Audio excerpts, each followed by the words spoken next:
Tu es bénie entre toutes les femmes.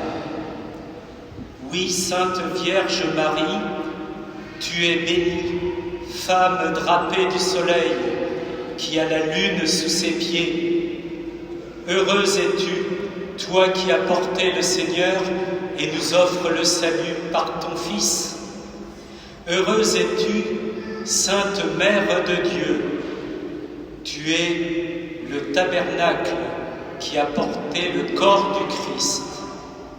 Et parce que tu as porté le Fils de Dieu, voici que Dieu t'accueille, corps et âme. Pas simplement de la manière dont nous pensons d'habitude. Le corps de la Vierge Marie n'a pas connu la corruption du tombeau. Celle qui a porté en elle le Dieu vivant, pouvait-elle connaître la corruption?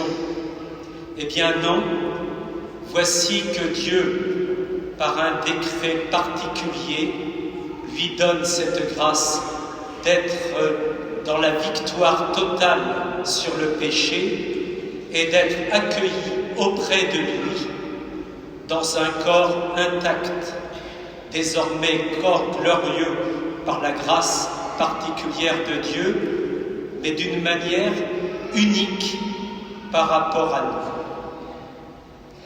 Réjouissons-nous cependant parce que la Vierge Marie est à l'image de ce qui nous est promis.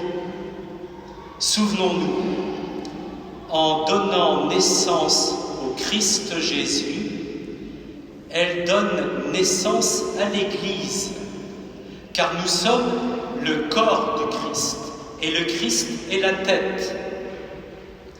Et ainsi, Marie ne donne pas seulement naissance au Fils unique de Dieu, mais elle donne naissance spirituellement à toute l'Église à venir.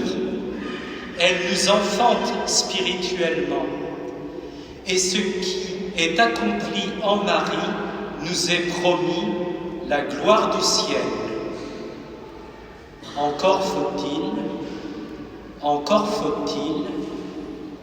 que nous entrions dans la foi, dans l'espérance et dans la charité, car il faut se convertir. Ce que Marie a vu réaliser et qui est déjà la réalisation de ce que sera l'Église dans la gloire du ciel, eh bien, pour l'accomplir, il faut que nous soyons dans la conversion. Et pour cela, il y a un moyen très simple. Essayez de suivre l'exemple de la Vierge. Elle est celle qui nous montre la vie la plus simple à Nazareth. Celle qui nous montre une vie humble, cachée. Et cependant, c'est cette vie-là qui a du prix devant Dieu. Nous sommes donc appelés à nous convertir dans notre vie quotidienne. Et une conversion qui ne se fait pas, non pas dans la douleur, mais au contraire dans la joie, puisque nous savons que la Vierge est à nos côtés. Nous sommes dans la joie parce que nous savons que le Christ, le premier-né, est passé avant nous, là où c'est difficile. Et nous n'avons donc plus peur. Et nous savons aussi, puisque la Vierge est montée auprès de Dieu, puisqu'elle a cette victoire complète sur le péché, nous savons que nous pouvons lui demander une bonne vie. Et comme l'on disait autrefois, une bonne mort. Elle est celle qui peut nous aider au moment de la mort. N'ayons pas peur de le lui demander. Faisons attention à ce que nous disons lorsque nous disons « le Je vous salue Marie ». Prie pour nous maintenant et à l'heure de notre mort. Nous allons donc entrer en prière, une prière particulière, à la fois une prière de joie pour notre Mère qui est au ciel, mais une prière de joie aussi parce qu'elle travaille pour nous accueillir auprès de son Fils.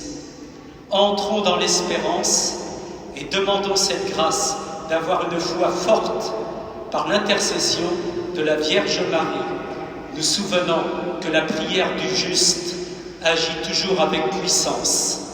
Amen.